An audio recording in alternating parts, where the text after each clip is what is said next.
जी नमस्कार, स्वागत है आप सभी का टीचर्स मंत्रा के यूट्यूब चैनल में। मेरा नाम है Sushant Thakur. CDP child development and pedagogy के आज के सेशन में हम लोग टॉपिक डिस्कस करने वाले हैं Vygotsky socio cultural theory. Development की थ्योरी है, एक प्रकार से आप कर सकते हैं कॉग्निटिव डेवलपमेंट की एक थ्योरी है, संज्ञानात्मक विकास का सिद्धांत। लेकिन इन्होंने समाज और संस्कृति को बच्चे के संज्ञानात्मक विकास में अधिक इंपॉर्टेंस दिया है, या एक तरीके से एमिनेंट रोल प्ले करेगा सोसाइटी और कल्चर। इसीलिए इस कॉग्निटिव थ्योरी को सोशियो कल्चरल थ्योरी कहा जाता है, जिसको दिया हुआ था लेव सिमनोविच वाइगोस्की। थोड़ा सा इनके बारे में जान लेते हैं, फिर इनके थ्योरी पे हम चलेंगे और डिटेल डिस्कशन करेंगे। ये जो लेव वाइगोस्की है, इनका पूरा नाम लेव सिमनोविच वाइगोस्की है। यह एक रशियन साइकोलॉजिस्ट है जिनका जन्म 1896 में तथा उनकी डेथ हो गई थी आपको 1934 में। महज इस 37-38 वर्ष की अवधि में इन्होंने साइकोलॉजी के लिए एक तरीके से एमिनेंट काम किया है, या अपना एमिनेंट कंट्रीब्यूशन दिया है। ये मुख्यतः एक जो थे, ये कंस्ट्रक्टिविस्ट स्कूल्स ऑफ साइकोलॉजी से ये बिलोंग करते थे। जो संरचनावाद है उस स्कूल ऑफ साइकोलॉजी से बिलोंग करते थे, लेकिन इन्होंने बच्चे के कॉग्निशन में या संज्ञानात्मक विकास में समाज, संस्कृति और भाषा को महत्वपूर्ण पक्ष माना है। इसलिए इनकी थ्योरी कॉग्निटिव थ्योरी होने के बावजूद भी सोशियो कल्चरल थ्योरी या सामाजिक सांस्कृतिक सिद्धांत के रूप में जाना जाता है। हम बात करेंगे कि वाइगोस्की ने, जैसे हम लोग जानते हैं कि ये रशियन साइकोलॉजिस्ट थे और ये सोशल कंस्ट्रक्टिविस्ट थे, सामाजिक संरचनावादी। ऐसे लोग जो ये बिलीव करते हैं या हार्डकोर बिलीव करते हैं कि एक बच्चे का जो ओवरऑल डेवलपमेंट है या जो कॉग्निटिव डेवलपमेंट है, उसके संज्ञान का जो विकास है, वो कहीं ना कहीं समाज और संस्कृति से अधिक प्रभावित है, या सोशल इंटरेक्शन से बच्चा जो सामाजिक अननोन क्रिया करता है उससे उसकी कहीं ना कहीं कॉग्निटिव डेवलपमेंट इन्फ्लुएंस होती है। Focus on socio cultural aspect, जो सामाजिक सांस्कृतिक पक्ष है एक बच्चे के जीवन में, वो उसके कॉग्निशन को बड़ा ही इम्पैक्ट करता है या एमिनेंट इम्पैक्ट करता है। इसकी बात वाइगोस्की करते हैं। अब हम इसकी थ्योरी इनकी शुरू करेंगे और सबसे पहले जानेंगे कि कौन से ऐसे 3 पक्ष हैं जिसके माध्यम से इन्होंने बच्चे के संज्ञानात्मक विकास को बेहतर बताया है, जिसके माध्यम से एक बच्चे का जो ओवरऑल कॉग्निटिव डेवलपमेंट है वो आपका बेहतर हो सकता है। वो 3 पक्ष इन्होंने दिया हुआ है आपका सोसाइटी, कल्चर और लैंग्वेज।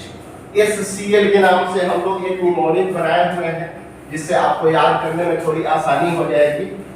SCL 3 इंपॉर्टेंट एस्पेक्ट है इनकी थ्योरी की, जिसको ये एक तरीके से आप कह सकते हैं कि इन्होंने एमिनेंट बताया है, या ये बताया है कि एक बच्चे के संज्ञानात्मक विकास को ओवरऑल ये 3 चीजें 3 इम्पोर्टेंट जो एस्पेक्ट है, तो 3 पक्ष हैं इनके अनुसार जो बच्चे के कॉग्निटिव डेवलपमेंट को या संज्ञानात्मक विकास को प्रभावित करता है। वो 3 पक्ष हैं आपके। पहला है, जिसको आप SCL से याद रख सकते हैं। पहला है सोसाइटी यानी समाज, या आप इसको सोशल इंटरेक्शन बोल सकते हैं, या सोशल इंटरेक्शन। जो सामाजिक अननोन क्रिया जो होती है, बच्चा एक दूसरे से समाज में, अपने घर में, परिवार में, समाज में जो लोगों से मिलता है, रिश्तेदार से, जो भी लोग हैं उसके आसपास समाज में, आउट ऑफ द वर्ल्ड जो दुनिया में बाहर है, जो उसके बाहर जो दुनिया के सभी लोग हैं उससे जो इंटरेक्शन करता है, उसकी ये बात करते हैं। दूसरा है कल्चर, जिस संस्कृति में रहता है, जहाँ के वहाँ के जो मोरल वैल्यूज हैं, एक प्रकार के जो नॉर्म्स हैं, जो स्टैंडर्ड है, वो कहीं ना कहीं इन्फ्लुएंस करेगा। और तीसरी चीज है आपकी लैंग्वेज। ये जो भाषा है, ये बच्चे के विकास के लिए ये मानते हैं कि लैंग्वेज एज ए टूल, भाषा जो है एक यंत्र के रूप में काम करती है, एक मशीन के रूप में काम करती है एक बच्चे के ओवरऑल कॉग्निटिव डेवलपमेंट के लिए। क्योंकि भाषा ही वो माध्यम है जिसके द्वारा बच्चा जो है वो अपने सोसाइटी में या दुनिया के लोगों के साथ इंटरेक्शन कर पाता है, अपने विचारों को व्यक्त कर पाता है तथा दूसरे के विचारों को, भावनाओं को, इच्छाओं को समझ पाता है। तो ये लैंग्वेज जो है, ये भाषा को इन्होंने टूल बताया है। ये टूल्स मानते हैं एक बच्चे के ओवरऑल कॉग्निटिव डेवलपमेंट है उसके लिए एक यंत्र के रूप में ये देखते हैं। लेकिन ओवरऑल इनकी थ्योरी जो है वो तीन पक्ष की बात करती है एक बच्चे के संज्ञानात्मक विकास या ओवरऑल डेवलपमेंट के लिए। पहला है आपका सोसाइटी या सोशल इंटरेक्शन, जो उसका समाज है जिसके साथ वो अन्योन्य क्रिया करता है, बातचीत करता है, खेलता है, स्कूल जाता है, पीयर ग्रुप, रिश्तेदार, फैमिली मेंबर, वो सभी इसमें इंक्लूड हो जाएंगे। दूसरा है कल्चर, जिस संस्कृति में वो रहता है, जैसे वो अलग अलग संस्कृति का पहनावा अलग है, भोजन अलग है, रीति रिवाज अलग है, नॉर्म्स अलग है, स्टैंडर्ड अलग है, तो ये जिस कल्चर में रहेगा वो उस बच्चे के कॉग्निटिव डेवलपमेंट को या ओवरऑल डेवलपमेंट को इम्पैक्ट करेगा या इन्फ्लुएंस करेगा। तीसरी एक चीज है लैंग्वेज, क्योंकि इन दोनों चीजों में वो कहीं ना कहीं भाषा एवं माध्यम है जिसके द्वारा वो एक दूसरे से इंटरेक्ट कर पा रहा है या जुड़ पा रहा है या संवाद कर पा रहा है, उसका माध्यम भाषा है। तो ये तीन पक्ष है जिसको इन्होंने इंपॉर्टेंस माना है आपके लियोसिनोविच-वाइगोत्स्की ने एक बच्चे के ओवरऑल कॉग्निटिव डेवलपमेंट में। अब हम नेक्स्ट पॉइंट पे चलते हैं। इनके अनुसार थोड़ा सा बात कर लेते हैं स्पीच की। अकॉर्डिंग टू वाइगोत्स्की स्पीच की बात कर लेते हैं। ये भाषा जो है या जो वाक्य है, ये तीन तरीके की स्पीच की बात करते हैं। वाइगोत्स्की जो है वो तीन तरीके की स्पीच की बात करते हैं। पहला है सोशल स्पीच, पहला जो है वो है सोशल स्पीच यानी सामाजिक वाक्य, आप इसको बोल देते हैं। दूसरा है प्राइवेट स्पीच, जिसको निज वाक्य या निजी वाक्य आप बोल सकते हैं। और तीसरा एक चीज है आपका silent inner speech, silent inner speech यानी अंतः वाक्य। अब ये तीनों क्या है हम एक एक करके समझेंगे। ये साइलेंट जो ये सोशल स्पीच है ये 2 साल के अराउंड बच्चे में डेवलप हो जाती है। ये जो प्राइवेट स्पीच है ये आपका 3 साल के आसपास डेवलप हो जाती है। और साइलेंट इनर जो स्पीच है ये आपके 7 साल के अराउंड एक बच्चे में डेवलप हो जाती है। सोशल वाक्य या जो सोशल स्पीच है, जो सामाजिक वाक्य है, इसका मतलब है कि बच्चा अपने खिलौनों को मांगने के लिए, दूध को मांगने के लिए जो उसको चाहिए होता है, थोड़े थोड़े शब्द जो इस टाइम पीरियड में वो बोल पाता है। जैसे इस टाइम पीरियड में अगर वर्ड की बात करेंगे तो लगभग जो बच्चा है 1 साल में 3 वर्ड बोलता है, 2 साल में 2 से 72 और 5 साल में 2072। तो लगभग जो 200-250 शब्द उसके पास है, उन शब्दों के माध्यम से वो कुछ कुछ शब्द को जोड़ के जो उच्चारण करता है या एक दूसरे से जो अपने फैमिली मेंबर से कुछ कुछ बताता है, बोलता है, जो डिमांड करता है, उस प्रकार जो भाषा यूज करता है उसको सोशल स्पीच नाम दिया है लियो वाइगोत्स्की ने। दूसरी एक भाषा है प्राइवेट स्पीच। इस प्राइवेट स्पीच को बहुत ही अहमियत माना है तथा यहाँ से क्वेश्चन भी आपको भरपूर देखने को मिलेगा। प्राइवेट स्पीच का मतलब है वाइगोत्स्की का कि बच्चे अपने एक्शन को गाइड करने के लिए या एक तरीके से अपने काम को दिशा देने के लिए या निर्देशित करने के लिए बच्चा जो है वो प्राइवेट स्पीच करता है, यानी खुद से बातचीत करता है अपने एक्शन को या अपने काम को डायरेक्शन देने के लिए या गाइड करने के लिए। जैसे आप छोटे बच्चे को देखते होंगे, 3 साल के आसपास जो बच्चा है, 4 साल 5 साल यानी 7 साल से पहले और 3 साल के बाद, एक बच्चा जो आजकल पंडा ब्लॉक्स आता है, कुछ छोटी छोटी चीज जिसको आप मिला करके एक प्रॉपर एक कुछ स्ट्रक्चर आप दे सकते हैं, घर बना सकते हैं, रेलगाड़ी, कुछ भी। तो बच्चा जब उस टाइम बना रहा होता है तो देखिएगा वो स्वयं से बोलता है कि नीला वाला कहाँ है, पीला वाला अभी यहाँ रखा था। ऐसे जो चीजें हैं जो खुद के काम को करने के लिए खुद से ही जब बातचीत करता है, इस बात को प्राइवेट स्पीच कहा है वाइगोत्स्की ने। और साथ में ये भी कहा है कि ये जो प्राइवेट स्पीच है अर्थात जो निज वाक्य है, ये बच्चे के अपने काम को या अपने एक्शन को गाइड करने के लिए या अपने ओवरऑल जो काम करता है उसको निर्देशित करने के लिए, एक प्रकार से सही करने के लिए ये प्राइवेट स्पीच उसमें अहम role play, eminent role play करता है, जो 3 साल के अराउंड एक बच्चे में डेवलप हो जाती है। तीसरी एक वाक्य है साइलेंट इनर स्पीच। अब बच्चा पहले थोड़ा थोड़ा बोलना शुरू किया, बाद 3 साल के अराउंड वह स्वयं से बात करने लगता है। अब जैसे ही वह साइलेंट इनर स्पीच यानी 7 वर्ष की अवस्था में जैसे वह इंटर करता है, अब बच्चे की जो डिस्कवरी चल रही थी, जो वो मैनिपुलेट करता है, जो कुछ वो बनाता है, जो कुछ वो करता है, अब उस बातचीत को वह बाहर न बोल करके अंदर ही अंदर जो है एक प्रकार से सोच रहा है या थिंकिंग कर रहा है, यानी जो भी भावनाएं हैं, जो भी विचार है, अब अंदर ही है, एक तरीके से अंडरग्राउंड कर लिया है इस चीज। तो साइलेंट इनर जो स्पीच है वो एक प्रकार से अपने वाक्य को या भाषा को या विचार को अंदर ही अंदर मंथन करने की या सोचने की प्रक्रिया है। जब आपकी आवाज बाहर न जाकर आप अंदर ही अंदर चीजों को सोचते हैं और अपने काम को करते हैं। जैसे हम लोग इस स्टेज में हैं, तो अब हम लोग जो भी काम करते हैं वो हम लोग इंटरनली कंसीडर करते हैं और फिर उस काम को एग्जीक्यूट करते हैं। तो जब आवाज बाहर नहीं आए, विचार अंदर ही अंदर करके काम को गाइड किया जाए, ये आपका साइलेंट इनर स्पीच है। आपको याद रखना है, सोशल स्पीच 2 साल के आसपास आ जाती है। प्राइवेट स्पीच जिसको निजवाक बोलते हैं, निजवाक, ये 3 साल के अराउंड डेवलप होती है।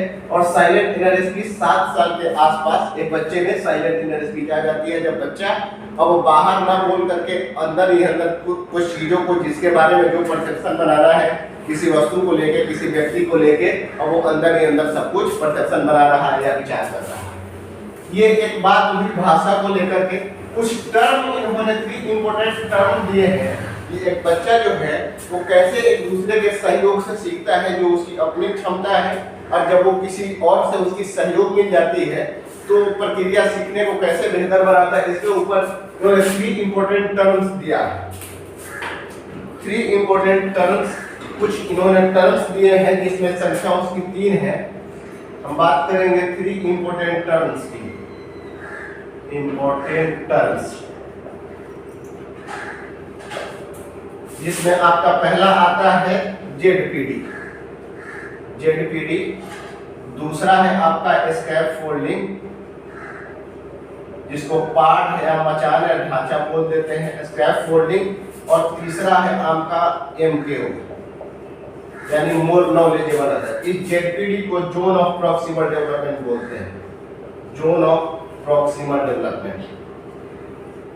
ये एक विकास का क्षेत्र है, ये एक संभावित विकास का क्षेत्र है, जिसके अंदर आप अगर बड़ों की सहयोग मिल जाए या किसी की अगर मदद मिल जाए तो आप उस गोल तक या उस लक्ष्य तक या उस लेवल तक आप पहुंच सकते हैं। स्कैफोल्डिंग जो है ये टेम्पोररी स्ट्रक्चर ऑफ हेल्थ है, ये टेम्पोररी स्ट्रक्चर ऑफ हेल्थ है, ये टेम्पोररी स्ट्रक्चर ऑफ हेल्थ है।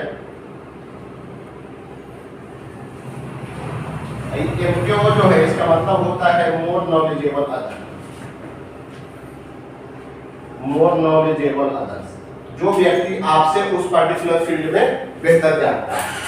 अब ये बताते हैं कि ये जो 3 टर्म है वो कैसे एक व्यक्ति के सीखने को प्रभावित करता है या बेहतर करता है, उसके ऊपर ये बात करते हैं।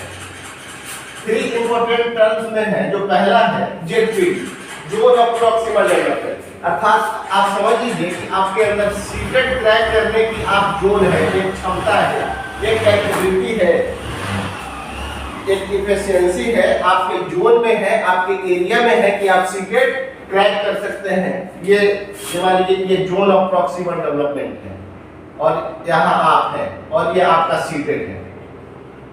आप में क्षमता है कि आप सीक्रेट क्रैक कर सकते हैं, लेकिन आप कुछ चीजों को, सीक्रेट के कुछ ऐसे सब्जेक्ट हैं, कुछ ऐसे टॉपिक हैं जिसको आप बिना किसी की मदद से भी सॉल्व कर लेते हैं। तो यहाँ तक आपने कर लिया, लेकिन यहाँ से यहाँ तक पहुँचने के लिए अब किसी टेक्नोलॉजी की, किसी व्यक्ति की, आपको किसी टीचर की, चाहे टीचर संद्रा हो, कोई और आपका प्लेटफॉर्म हो, कोई और चैनल हो, कोई और व्यक्ति हो सकता है जिसके माध्यम से आप यहाँ तक पहुँच रहे हैं। तो जो आप स्वयं कर सकते हैं तथा जो किसी और की मदद लेकर जो आप करते हैं, यहाँ तक जो आप पहुँचे, तो यहाँ जो आपको मदद दे रहा है वो मदद आपका स्कैफोल्डिंग कहलाता है, यानी पार्ट, ढांचा या मचान, एक तरीके की टेम्पोररी स्ट्रक्चर ऑफ हेल्थ है, जो कम समय के लिए उस टाइम तक दी जा रही है जब तक कि आप खुद उन काम को करना नहीं सीख लेते। जैसे ही आप सीटेट के क्वेश्चन को, सीटेट के टॉपिक को या सीटेट एग्जाम को क्रैक कर लिए, वो जो टीचर है या जो संस्था है वो अब आपको स्कैफोल्डिंग देना बंद कर दी। तो ये जो सीटेट है जो आप क्रैक कर सकते हैं, ये आपका जेडपीडी है, और जो जिसकी मदद से आप सीटेट क्रैक कर रहे हैं वो आपका स्कैफोल्डिंग है, मचान है, ढांचा है। और एमकेओ है, जो व्यक्ति आपको ये मदद दे रहा है, स्कैफोल्डिंग जो दे रहा है, वो एमकेओ कहलाएगा, अर्थात मोर नॉलेजेबल अदर। जो आपसे ज्यादा जानता हो, चाहे आपसे छोटा भी हो सकता है, बड़ा भी हो सकता है। क्योंकि वाइगोत्स्की के थ्योरी में या वाइगोत्स्की ने एज को इंपॉर्टेंस नहीं दिया है। इनका मानना है कि कोई भी किसी से सीख सकता है, चाहे वह छोटा हो बड़ा हो, मैटर नहीं करता है। मैटर ये करता है कि उस एक पर्टिकुलर एरिया में या उस एक पर्टिकुलर फील्ड में वह एक व्यक्ति आपसे ज्यादा जानना चाहिए। अगर वो आपसे ज्यादा जानता है तो आपसे छोटा भी है तो आपको सिखा सकता है, चाहे आप उससे सीख सकते हैं। तो ये जेडपीडी है, ये सीटेट है। इसका फोल्डिंग जो है वो एक तरीके की स्ट्रक्चर है, टेम्पररी स्ट्रक्चर ऑफ हेल्प की मदद है एक तरीके की। और जो इस हेल्प को, इसके फोल्डिंग को जो दे रहा है, जो आपका टेम्पररी स्ट्रक्चर ऑफ हेल्प दे रहा है, जिसकी मदद से आप सीटेट ट्रैक कर पा रहे हैं, वो आपका एमके है, मोर नॉलेजेबल अदर है, जो आपसे उस पार्टिकुलर फील्ड में ज्यादा जानता है। या आप इसको एक और रेट्रो से एग्जांपल से समझ सकते हैं। आप बचपन में साइकिल चलाना जो है वो जब सीखते हैं, ये 3 टर्म है, पहले हम लिख देते हैं। एक है जेडपीडी, दूसरा है आपका स्कैफोल्डिंग और तीसरा है आपका एमकेओ। जब आप बचपन में साइकिल चलाना सीख रहे होते हैं तो जैसे ही आप साइकिल पकड़ते हैं उस टाइम आपको बैलेंस क्रिएट करना नहीं आता एक तरीके से। तो एक कोई व्यक्ति है, आपसे बड़ा हो सकता है, आपके पेयर हो सकते हैं, आपके पेरेंट्स हो सकते हैं, जो पीछे से साइकिल को पकड़ा हुआ है। तो एक तरीके से ये आपके जेडपीडी में है कि आप साइकिल चला सकते हैं, ये आपके जोन में है। लेकिन कब? जब थोड़ा सा कुछ स्ट्रक्चर, कुछ हेल्प आपको मिल जाए। तो ये जो हेल्प है जो वो व्यक्ति दे रहा है उसको स्कैफोल्डिंग, मचान, पाड़ या ढांचा कहते हैं। और तो जो मदद है उसको स्कैफोल्डिंग, तथा जो मदद दे रहा है वो आपके पेरेंट्स, पेयर कोई भी हो सकता है, उसको एमकेओ या मोर नॉलेजेबल मदद कहते हैं। इस 3 टर्म को ये बात करते हैं, मिला जुला के ये बात करते हैं। इस तीनों टर्म का ओवरऑल कंक्लूजन ये है कि जब आप कुछ स्वयं से करते हैं तथा जब आप किसी दूसरे की मदद से आपका जो एक तरीके का जो जोन है या एरिया है वहां तक जब आप पहुंच जाते हैं या वहां तक पहुंचाने में जो सोशल इंटरेक्शन है या जो लोग हैं आपको बहुत अधिक मदद करते हैं, और जब आप वहां तक पहुंच जाते हैं तो आपकी एक ओवरऑल डेवलपमेंट हो जाती है। तो कहीं ना कहीं हर एक इम्पोर्टेंट जो टर्म है या हर एक इनका टर्म है वो कहीं ना कहीं सोसाइटी को जोड़ करके, कल्चर को जोड़ करके एक साथ सोशल इंटरेक्शन से ग्रो होने की बात करता है। अब हम नेक्स्ट पॉइंट पे चलेंगे और थोड़ा सा इनके थ्योरी के बारे में बात कर लेंगे। इन्होंने कुछ और टर्म के बारे में बात किया हुआ है, जैसे ये लैंग्वेज के बारे में इनका मानना है।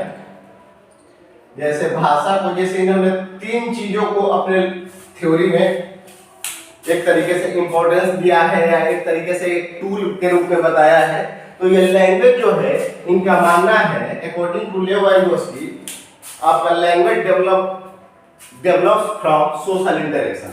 इनका मानना है कि ये भाषा का जो विकास है ये कहीं ना कहीं आपके सोशल इंटरेक्शन की वजह से, अगर बच्चे की भाषा को विकास करना है या ओवरऑल उसके लैंग्वेज को डेवलप करना है तो उसको सोशल इंटरेक्शन, सामाजिक अनोनी क्रिया करने दीजिए, लोगों से मिलने जुलने दीजिए, बात करने दीजिए, जिसके थ्रू अपने वो विचारों को एक तरीके से संप्रेषित करेगा, एक्सप्रेस करेगा, तथा दूसरे के विचारों को, भावनाओं को, ज्ञान को वह सुनेगा, समझेगा, इंटरलाइज करेगा, जिससे उसकी ओवरऑल जो डेवलपमेंट है, चाहे वो लैंग्वेज डेवलपमेंट हो, और उस लैंग्वेज डेवलपमेंट के सहारे उसका कॉग्निटिव डेवलपमेंट भी बेहतर होगा।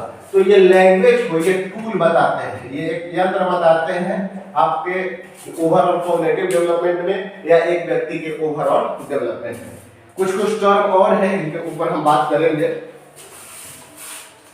हम लोगों ने बात कर लिया है 3 फॉर्म्स ऑफ लैंग्वेज। आपका इन्होंने जो लैंग्वेज के बारे में जो बात की है उसके ऊपर भी हम लोग बात कर लिए हैं।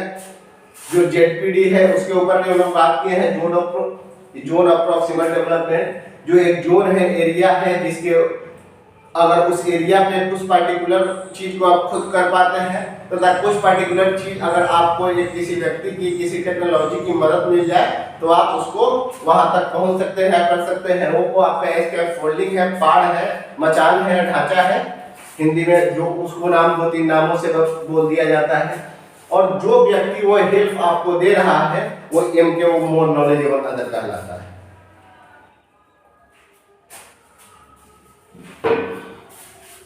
ये एक छोटी सी बात है वाइगोत्स्की के थ्योरी में। लैंग्वेज को इन्होंने टूल बताया है और लैंग्वेज डेवलपमेंट के लिए इन्होंने सोशल इंटरेक्शन को अधिक महत्व दिया है, या इनका मानना है कि सामाजिक अनोन्य क्रिया जो है उससे एक बच्चे की लैंग्वेज या भाषा डेवलपमेंट होती है।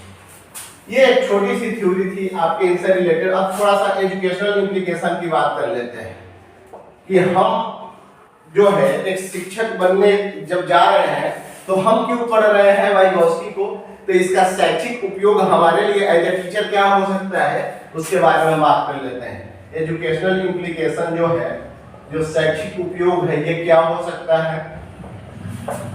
तो इनके थ्योरी का मानना है कि समाज, संस्कृति और भाषा के माध्यम से एक बच्चे का ओवरऑल डेवलपमेंट होता है या कॉग्निटिव डेवलपमेंट होता है। बच्चा अपने समाज में लोगों से, परिवार में, रिश्तेदार से, अपने से बड़ों से, छोटों से, किसी से भी जितना इंटरेक्ट करेगा, जितना मिलेगा, जितना बातचीत करेगा, एक दूसरे के साथ जितना कोलैबोरेट करेगा, वो चीज को या उस चीज से एक बच्चे का ओवरऑल कॉग्निटिव डेवलपमेंट होता है। तो दूसरी चीज एक ये है कि बच्चे को आप ग्रुप में काम करने के लिए बढ़ावा दें, स्कूल में आप ग्रुप एक्टिविटी को प्रोत्साहित करें, तथा आप बच्चे को जो है वो कुछ एक्टिविटी में इन्वॉल्व होने दें, जब वो साथ में मिल करके कोलैब करके एक दूसरे के साथ जब वो कुछ डिस्कवरी कर रहे होते हैं या कुछ काम कर रहे हैं, तो उस चीज को आप रिइंफोर्स करें, बढ़ावा दें। आप पनिशमेंट न दें, पनिश न दें। अगर कुछ त्रुटि भी, कुछ एरर भी हो जाती है, फिर भी एज ए टीचर आप बच्चे को ग्रुप में काम करने के लिए, अपने साथी समूह के साथ मिलकर कुछ डिस्कवरी करने के लिए या एक तरीके से एक प्लान, ग्रुप प्लान करने के लिए, काम करने के लिए आप प्रोत्साहित करेंगे, जिससे बच्चे का एक तरीके से सोशल इंटरेक्शन बढ़ेगा और बच्चा जो है और रियल लाइफ अंडरस्टैंडिंग को स्कूल से लेके जाएगा, जो अपने आउट ऑफ द स्कूल या एक तरीके से अपने लाइफ में यूज उसको कर पाएगा। कुछ एक टर्म है जो अभी याद आया है, उसको हम बात कर लेते हैं। वाइगोत्स्की बात करते हैं आपकी कुछ टर्म है, जैसे एक टर्म है कोलैबोरेटिव लर्निंग, एक टर्म है कोलैबोरेटिव लर्निंग, यानी जब बच्चा कोलैब करके एक दूसरे के साथ सहयोग से जब सीखता है तो बच्चे की कॉग्निटिव डेवलपमेंट बेहतर होती है या एक तरीके से इम्पैक्ट करता है। तो कोलैबोरेटिव लर्निंग जो है, ये एक तरीके से ये जो टर्म है इसका रिलेशन है डायरेक्ट आपके वाइगोत्स्की से। एक है पीयर ट्यूटोरिंग, पीयर ट्यूटोरिंग यानी बच्चा जब अपने ही साथी समूह से कुछ सीख रहा होता है या साथ में मिलकर जब कुछ कर रहा होता है, एक दूसरे से जब चीजों को शेयर कर रहा होता है और एक दूसरे के एक्सपीरियंस से कुछ सीख रहा होता है, ये आपका पीयर ट्यूटोरिंग है। एक और टर्म है आपका रेसिप्रोकल टीचिंग, आपका रेसिप्रोकल टीचिंग, इसको पारस्परिक शिक्षण बोलते हैं। जब शिक्षक और बच्चे एक दूसरे के साथ काम करके और एक दूसरे से कुछ सीख रहे होते हैं, जैसे कोई नया टॉपिक पढ़ाना है, एक शिक्षक एक स्टूडेंट के सामने या क्लासरूम से बच्चों के साथ कुछ डिस्कशन कर रहे हैं और कुछ डिस्कशन से उन्हें वो चीजें भी याद आती है या वो चीजें को देखने को मिलती है जो बहुत साल पहले उन्होंने पढ़ा था या एक तरीके से वो कॉन्शियस माइंड में प्रेजेंट नहीं है। तो रेसिप्रोकल टीचिंग के माध्यम से, पारस्परिक शिक्षण के माध्यम से बच्चा शिक्षक से और शिक्षक बच्चे से एक दूसरे के साथ सीखते हैं और एक तरीके से अपने अंडरस्टैंडिंग को बिल्ड करते हैं। तो रेसिप्रोकल टीचिंग, पीयर ट्यूटोरिंग, एक तरीके से कुछ और वर्ड है जैसे असिस्टिव लर्निंग है, एक है असिस्टिव लर्निंग। ये सब टर्म आपके वाइगोत्स्की से संबंधित है और इन सब टर्म का जो 7-8 टर्म है ऐसे कुल मिलाकर के, लेकिन इन सभी टर्म का कुल मिला के कंक्लूजन यही है कि बच्चे को समाज के साथ, अपने सोसाइटी के साथ, पीयर ग्रुप्स के साथ, लोगों के साथ इंटरेक्ट होने का मौका दे और नॉन क्रिया करने का मौका दे, बातचीत करने का मौका दे, खेलने का मौका दे। इन सभी क्रियाओं में वह कहीं ना कहीं अपने कॉग्निशन को बिल्ड करते हैं, नॉलेज को बिल्ड करते हैं, या एक तरीके से ओवरऑल डेवलपमेंट होता है। क्योंकि वो लोगों से मिलेंगे तो भाषा की जरूरत पड़ेगी और भाषा जितना अधिक लोगों से इंटरेक्शन होगा, लैंग्वेज डेवलपमेंट उतना ही बेहतर होगा। तो हम लोगों ने इस पॉइंट के साथ हम लोग एजुकेशनल इम्प्लीकेशन पहले कर ही लिए हैं कि बच्चे को एज ए टीचर आप अधिक से अधिक लोगों से पीयर ग्रुप के साथ ग्रुप में काम करने के लिए ग्रुप एक्टिविटी को आप बढ़ावा देंगे और साथ में आप मिलके काम करने को रिइंफोर्स करेंगे, एक तरीके से प्रोत्साहन देंगे। ये ओवरऑल एक छोटी सी थ्योरी है आपके लेवाइगोस्की से, जहां से कम 2 नंबर का क्वेश्चन आपको सीटेट एग्जाम में, और जहां भी आप जो भी टीचिंग एग्जाम है, जहां CDP child development and pedagogy पूछी जाती है, उन सभी टीचिंग एग्जाम के लिए ये इक्वली इंपॉर्टेंट है। ये सेशन आपको कैसा लगा अपनी प्रतिक्रिया कमेंट बॉक्स में जरूर दें, और साथ ही साथ अगर आपने चैनल को सब्सक्राइब नहीं किया है तो चैनल को सब्सक्राइब कर ले, बेल आइकन को प्रेस कर ले, ताकि ऐसे ही अमेजिंग वीडियो जब भी आए आपको नोटिफिकेशन मिल जाए और आप इसको देखना ना भूलें। मिलते हैं कल एक नए सेशन में, एक नए ऊर्जा, नई एनर्जी के साथ। आप अपना ख्याल रखें, निरंतर पढ़ाई करते रहें। Goodbye and take care.